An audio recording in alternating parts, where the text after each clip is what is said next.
As a kid, I loved Mario Party 8. Seemingly every hangout or sleepover with friends would involve this game at some point. I played it when I was 6, and I still played it with friends at college over a decade after it came out. But is this game really that good, or am I just blinded by my own nostalgia? Let's take a look at everything this game has to offer to answer that question. Before we dive into anything else, let's just talk about the story mode, because Mario Party 8 handles this differently than you'd expect. Instead of boards just being places that exist for no reason, everything is wrapped in this traveling carnival called the Star Carnival. The setup is very 2000s Mario. There's MC Ballyhoo, who's this weird ringleader with a sentient hat, and he's running a touring carnival across different worlds. You compete in these carnival games, you win stars, and it's all going great until Bowser shows up and decides he wants to own the whole operation, because of course he does. Each board is basically a stop in this carnival tour, and you progress by actually winning on those boards, not just collecting stars until the death of the universe. What I like about this is that it's not trying to be more than it needs to be. There's no grand narrative, it's not emotional, there's no save the princess subplot. You're just competing in a themed gauntlet with a prize of stars and the right to tell Bowser to go away at the end. And honestly, it's perfect for Mario Party. These games don't need lore, we don't need to know if MC Ballyhoo found his hat in the Cat Kingdom or anything like that. Well, maybe we do. This also makes Mario Party 8 feel more put together than some of the earlier games, and especially some of the games that came after. The boards aren't just a random collection of ideas someone threw at a wall, but they're attractions, but each one has its own rules, its own aesthetic, its own identity. That might seem like a small thing, but it matters when we start talking about how creative, and sometimes how maddening some of these boards actually are. Because if Mario Party 8 succeeds anywhere, it's in the ambition of these boards. And if it fails, it's usually when that ambition crashes headfirst into the reality of motion controls, weird pacing, or the game deciding to screw over who's ever in first place like a blue shell. There's not too much to say about the actual story mode other than that for a Mario Party game, it was actually pretty engaging and made you want to play through all the different boards. Speaking of the boards, this is where Hudson Soft clearly decided that rearranging blue and red spaces wasn't cutting it anymore. Earlier Mario Party games had solid boards, don't get me wrong, but most of them still followed the same basic pattern. Move around, collect coins, buy stars, maybe deal with a gimmick that mildly changes how things work. Mario Party 8 feels different. Feels like the developers got really creative here. Sometimes that can create genuinely memorable moments. Other times, everyone on the couch just stares at the screen in silence as 20 turns of progress disappear because someone landed on the wrong space. Both are very Mario Party, if we're being honest. Let's start with the first one, which is DK's Treetop Temple. This is the most standard board in the game, but I always really loved the design of it. Goomba's Booty Boardwalk is the complete opposite. Besides having a crazier name, it is a very linear map, like very linear. You start at point A, you try to get to point B, and point B is Captain Goomba who gives you a star. In the regular party mode, that star is free, you just have to get there. The whole board is about speed and shortcuts. There's dolphins you can pay to skip ahead, there's shortcuts that fling you forward, and there's this lucky space that takes you to a secret island where you just get free stuff. What makes this board interesting isn't the layout, but it's how it messes with your head. Early stars are free, so you're tempted to just rush and grab them quickly, but the board is long, and if you waste all your coins on dolphins early, you might not have enough for items later. It rewards aggression but punishes you if you're reckless, and for a board that looks so simple, it's surprisingly well balanced. Now, this board isn't perfect, because there is so little variety, but I actually do like the change of pace here. After this, we have Koopa's Tycoon Town, which is where Mario Party really starts throwing its ideas at you, and is actually the reason I wrote this video since I played it last week and just remembered how unique it was. You don't buy stars here, instead you invest coins into hotels, and whoever has invested the most coins in a hotel gets a star when it upgrades. You're basically playing Monopoly, stealing hotels from other players to get their stars, and occasionally dumping your entire coin stash into one building just because someone else tried to take it from you. It's brilliant and brutal in equal measure, and it's one of the most cutthroat boards in any Mario Party game. One turn can completely flip who's winning, especially late in game when everyone's sitting on huge piles of coins. I've seen friendships tested on this board. Someone will be in last place the entire game, then suddenly drop 80 coins into a hotel in the final 3 turns and walk away with 3 stars from someone else. It may feel unfair in the moment, but that's what makes it memorable. Shy Guy's Perplex Express takes a different approach. The board is a train, and stars are at the front of the train. You're trying to move forward through the train cars to reach them. Simple enough, right? Except Kamek shows up and moves the train corridors around. Suddenly the front is the back is the front, and your entire strategy is completely worthless. What I like about this board is how readable it is. You always know where you're going, you can see the star, you can plan ahead, but you never know if that plan is actually going to survive the next Bowser event. It is slower than some other boards, but that's intentional. It doesn't feel as chaotic, but I always just really love the vibe of this board. King Boo's Haunted Hideaway is... okay, look, this board is insane. The mansion layout changes every time someone opens a door, which means there's no fixed map to memorize and no way to optimize your path. Stars are hidden behind doors, some of which are fake, some of which lead nowhere useful, and some of which just loop you back to where you started. It pretty much erases a lot of the strategy from Mario Party, and you're mostly just rolling dice and hoping the door you pick doesn't screw you over. And you know what? For a Spooky Mansion board, it makes sense. It's not a board you play to win cleanly, it's a board that you play to survive. Some people hate it, and I get it, and I'm not going to act like I've never been frustrated playing this, but I do understand what they were going for. Bowser's Warped Orbit is the final board, and it's appropriately cruel. Players start with stars, and they'll use the Bullet Bill or Bowser candies to ram into each other and steal stars from them, and every now and then, Bowser can just pull a switch and the player will move in the opposite direction. As the finale board, it makes sense. It's not trying to be fair. It's trying to be stressful and chaotic, make you yell at the TV. Whether that's fun depends entirely on your tolerance for Mario Party nonsense, but as a final challenge, it fits. What stands out when you look at all 6 boards together is how little overlap there is. Each board fully commits to its central gimmick, sometimes at the expense of balance, but that risk gives the game strong identity. You remember these boards, you remember the hotel bidding wars, the train reversals, the shifting mansion. Even when the outcome feels completely unfair, the experience still sticks with you, and that's something I feel like later Mario Party games really struggle to do. Still, I won't act like these boards are perfect, there definitely are issues. You may not like the linear style of Goomba's Booty Boardwalk, you may not like the randomness of King Boo's Haunted Hideaway, so that is definitely something to keep in mind. So I've talked about the mechanics on the boards, but what about items? So items appear on every board in this game,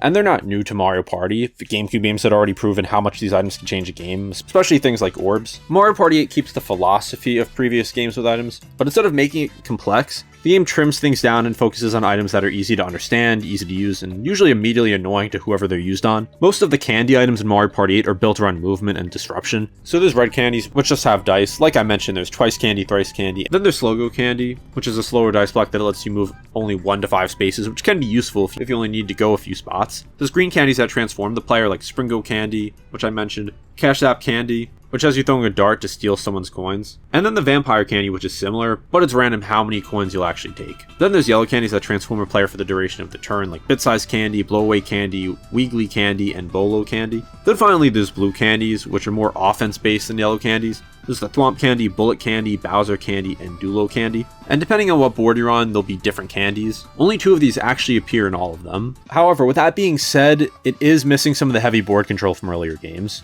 You can't drop traps all over the map like you could in Mario Party 6 or 7. You're not carefully setting up your opponent's next 5 turns. Mario Party 8 just cares about the now. What can you do this turn to help yourself or screw someone else over right now? It makes the game feel faster and more reactive, but also means skilled players have fewer tools to slowly outplay less experienced ones. Skill still matters, but luck does matter more here. One thing I appreciate is how bonus stars are handled. They're still there and they can still swing the final results, but they feel more restrained than in earlier games. You're not getting rewarded for some hyper-specific behavior nobody was tracking. The bonuses usually reflect things you were already doing, like winning mini-games, collecting coins, or landing on certain spaces. It doesn't eliminate last-minute upsets, because that is still a Mario Party thing, but it does make it feel slightly less random. Slightly, that is. There's also the motion control aspect of items, which is where Mario Party 8 sometimes trips over itself. Using motion controls to activate items feels cool the first few times, but after an hour it becomes clear that not every action needed this. Shaking the Wii Remote to roll dice or trigger an item doesn't add strategy, and there's no issues with this, but it is kind of something that fades into the background the longer you play. Overall, the item system supports what Mario Party is trying to be. There definitely are some cool ones here, but it does feel a lot more simplified compared to previous games. And is that a good thing? That's up to you to decide.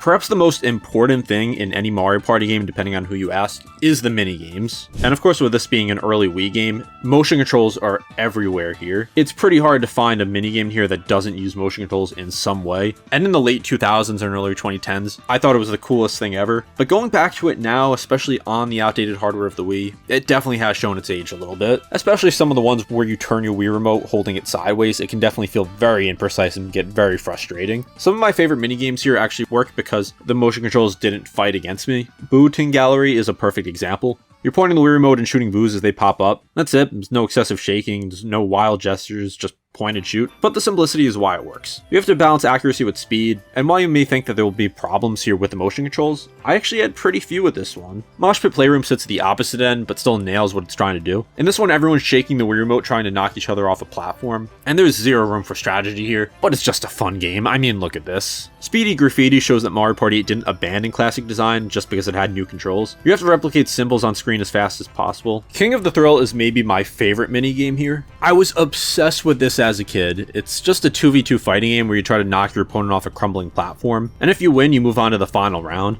If it's you versus your teammate, you win, but if not, you have an epic final battle to the death. I really wish we got a Battle Royale tournament version of this minigame because that would just be insanely fun. This also seems to be one of the few minigames that focuses more on actually button controls rather than motion controls. Lava or Leave 'Em is one of the best eliminations games in the lineup as well. You're on a platform in lava while this giant fire thing tries to get you. If you fall off or get hit by the fire, you're out. And there's some strategy here. Do you want to play it safe or do you want to try to attack other players? You might be able to tell, but I really like the style of minigame. Even some of the quieter minigames leave an impression. Spectre Inspection has you slowly scanning rooms for hidden boos, and it's a nice change of pace to the rest of the lineup. Forces you to slow down and pay attention, which is a rare change of pace in a game built around constant motion controls. There's a lot of minigames here, and I'm not going to go over all of them, but there are some that are just not that good. There's the soda shaking minigame, which I mean...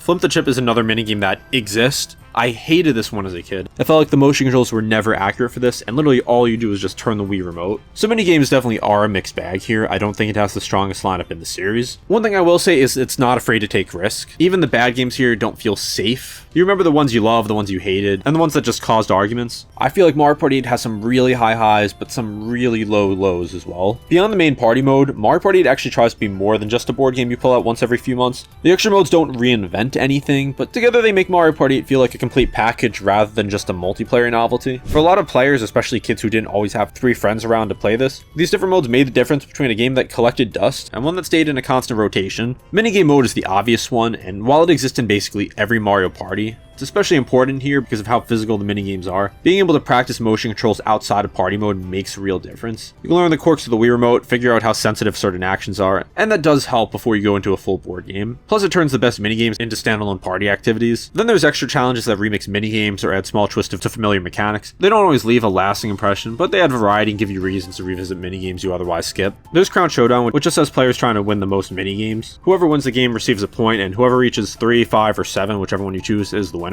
This is one of my personal favorites as a kid because it doesn't take too long and it's just good Mario Party fun. There's Flip Out Frenzy, which is set in a small pond, and the objective is to compete in minigames and color the entire board. When a player wins a minigame, they get to pick the square they want to flip over and match their color. It's actually a surprisingly fun mode that I'm surprised we haven't seen back. Then there's even more like Tic Tac Drop, which is basically tic-tac-toe but with minigames. Test for the best, players try to get the best score by playing 10 minigames. However, you can't play this right away as you have to unlock certain minigames. Lastly, we have the Extra Zone and Fun Bazaar. Extra Zone just has 8 minigames that can use Mii's, and Fun Bazaar can be used to exchange cards for items, as well as get modes and minigames and check records. So what about the vibe of Mario Party 8? Because any Mario Party game lives and dies on its atmosphere, and this one, in my opinion, isn't the best in the series, but I still do really like it. The Star Carnival theme isn't there just for decoration, but it is the framework that holds everything together. Every board, menu, transition is framed like part of a traveling show. It has an over-the-top spectacle feeling. It just feels very playful and theatric. MC Ballyhoo and Big Top deserve special mention because they set the tone immediately. The music plays a huge role too. The soundtrack is upbeat here, and unmistakably we are a Nintendo. Each board has its own musical identity that reinforces its mechanics. Visually, this is where Mario Party 8 is very controversial. It kind of has muted colors compared to the future Mario Party games that would be a lot brighter, and also has this weird kind of realistic art style in the backgrounds. And it's all completely subjective if you like this or not, but I personally do. If you grew up during this time, you probably love the Wii era aesthetic, the slightly awkward motion controls, the carnival theme. It just makes this game very much a product of its time. It doesn't feel like the stylized versions of more modern Mario Party games, and I really love it for that. Looking back, Mario Party 8 doesn't feel like just another entry in a long series, but it feels like one of the most unique in the series. The board's having all these interesting ideas, the really great minigames, for the most part, and the entire vibe of it really came together to make what in my mind is a great Mario Party game. Because after this game, something changed. Mario Party 9 introduced the car mechanic where all players move together in the same vehicle. Instead of everyone plotting their own path, you're all dragged along the same route, and the board becomes more of a backdrop than an active system. There's also so much less variety. Like, there was almost no personality in these boards, and almost no strategy either. Mario Party 10 then doubled down on that direction, simplifying board interactions even further, and leaning into gimmicks like Bowser Party that, while novel, didn't have much staying power. By this point, Mario Party no longer felt like a game that you could just boot up with friends and have a great time with. I feel like this context is also important while talking about Mario Party 8. Its flaws become easier to forgive when you realize it was the last time the series fully committed to traditional boards for a long time. And the ambition of boards like Koopa's Tycoon Town and Shy Guy's Perplex Express stands out even more when you compare them to the later entries. So when people ask if Mario Party 8 is actually that good, the answer becomes a lot clearer in context. No, it's not perfect. The motion controls can be inconsistent. Some minigames overstay their welcome, and the pacing isn't always tight,